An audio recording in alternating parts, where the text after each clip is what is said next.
రాజుల కాలంలో వీటిని వాడేవాళ్ళు. ఇది ఒక రకమైన తోపు. దీని పేరు కిల్ల అని ఉంది దీని పేరు. అలా ఒక్కొక్క దానికి ఒక్కొక్క రేంజ్ అలా ఉన్నాయి వాటన్నిటి పేర్లు. వీటిని వాడేవాళ్ళు అనమాట.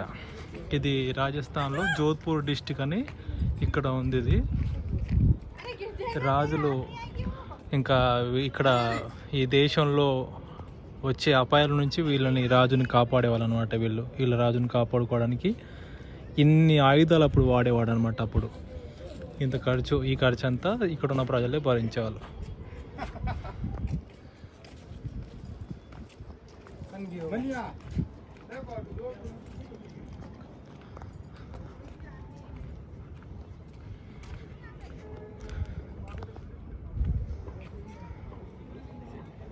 అటు సైడ్ కూడా ఉన్నాయి. అక్కడ నుంచి రాణి వాళ్ళు వచ్చి ఇక్కడ నుంచి వచ్చి ఇలా దీంట్లో నుంచి ఇక్కడ స్నానం చేసుకునేది ఉంది. అది అక్కడ బొమ్మ కూడా ఉందన్నమాట. అక్కడ స్నానం చేసుకొని మళ్ళీ రిటర్న్ అక్కడ కోటలోకి వెళ్ళిపోయేవాళ్ళు అనమాట.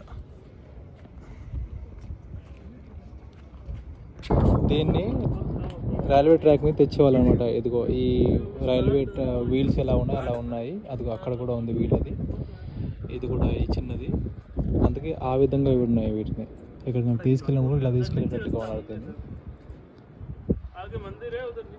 వీటి గురించి అయితే చెప్తున్నాడు 5 కిలోమీటర్లు వెళ్తుందని. మరి నాకైతే అంత నమ్మకంగా అనిపించట్లేదు 5 కిలోమీటర్లు వెళ్తాయని. పైన వెళ్తే 5 కిలోమీటర్లు ఉంటే చెప్పలేము. కాకపోతే మరి ఎలా చేస్తారనేది కన్ఫామ్గా చెప్పలేను. రాజుల కాలంలో వీటిని వాడేవాళ్ళు. ఇది ఒక రకమైన తోపు. దీని పేరు కిల్ల అని ఉంది దీని పేరు. అలా ఒక్కొక్క దానికి ఒక్కొక్క రేంజ్ అలా ఉన్నాయి వాటన్నిటి పేర్లు. వీటిని వాడేవాళ్ళు అనమాట.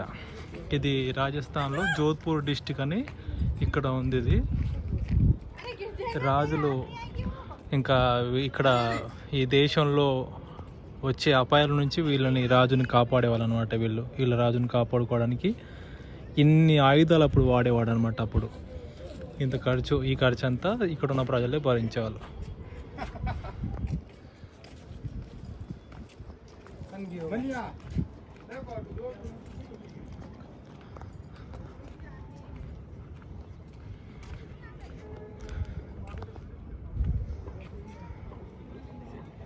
అటు సైడ్ కూడా ఉన్నాయి. అక్కడ నుంచి రాణి వాళ్ళు వచ్చి ఇక్కడ నుంచి వచ్చి ఇలా దీంట్లో నుంచి ఇక్కడ స్నానం చేసుకునేది ఉంది. అది అక్కడ బొమ్మ కూడా ఉంది.